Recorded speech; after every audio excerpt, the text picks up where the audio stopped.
This may seem like a very brash video, but the message of the video is true. Video piracy is a crime that is morally and ethically wrong and a real problem which is constantly overlooked. In recent years, it has severely hurt the film industry. In a Forbes article written by Karsten Strauss in 2003, he writes about this problem. Indeed, there are real dollars being lost to piracy. An 11-employee independent U.S. film distributor, Wolf Video, has had its profit halved due to piracy and costs to mitigate damages from piracy. This is just one example of a company that has been hurt due to negligence of the everyday man. Loss of revenue is of concern to networks and film company masters because it is illegal, cutting into profits, and virtually unstoppable. It may even be a concern to workers on the lower rungs of the entertainment industry who find their salaries the means of cutting overhead to make up for losses due to piracy.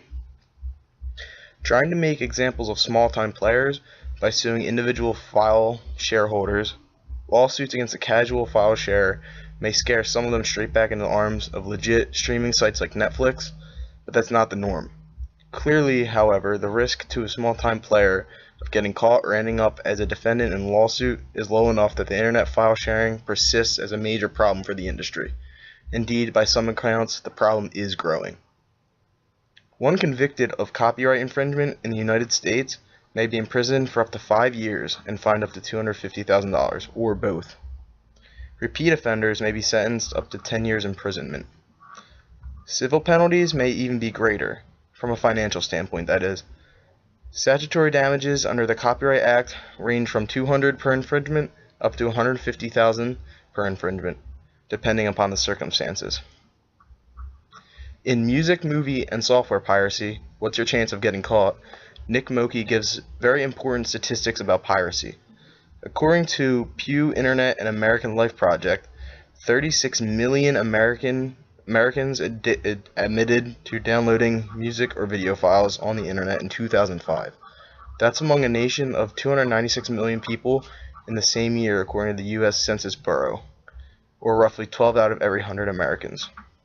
In a more recent Pew survey, the number leapt to 15% of Americans, or 45.6 million, by 2008 population estimates.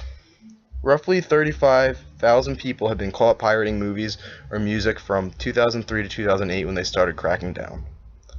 These perpetrators believe that video piracy is a victimless crime. This is simply not true. Roberts writes extensively about this in his paper for Stanford. Due to software piracy, the industry has seen some $12 billion and over 100,000 jobs lost. The attraction of piracy is due to its anonymity and the ease of which legal copies of software can be made and distributed. However, every person who makes illegal copies is contributing to the monetary losses caused by piracy. Information really does not want to be free. People who write the software have rights to profit from it, just as people who write books have the sole right to sell them. Copying software is depriving the rightful owners of software of hard-earned wages. Software piracy cannot be protected by the First Amendment because the First Amendment does not cover illegal activities, just as yelling fire in a crowded theater is not protected by the First Amendment. Neither is the distribution of illegal software. The claim that pirates have a right to make illegal copies of software because the software is buggy or too expensive or not frequently used by the pirate is also flawed. Some might think a Rolls-Royce is too expensive and not worth the money, but this doesn't give them the right to steal it. Or the fact that you never watch a television doesn't give you the right to steal a TV. Pirating software costs everyone. Since not as many copies of software are sold, the software manufacturers have to raise prices. This means that legitimate users are incurring higher costs due to piracy. In short, piracy is not a victimless crime as it may seem. Software developers, distributors, and ultimately end users are all hurt by piracy.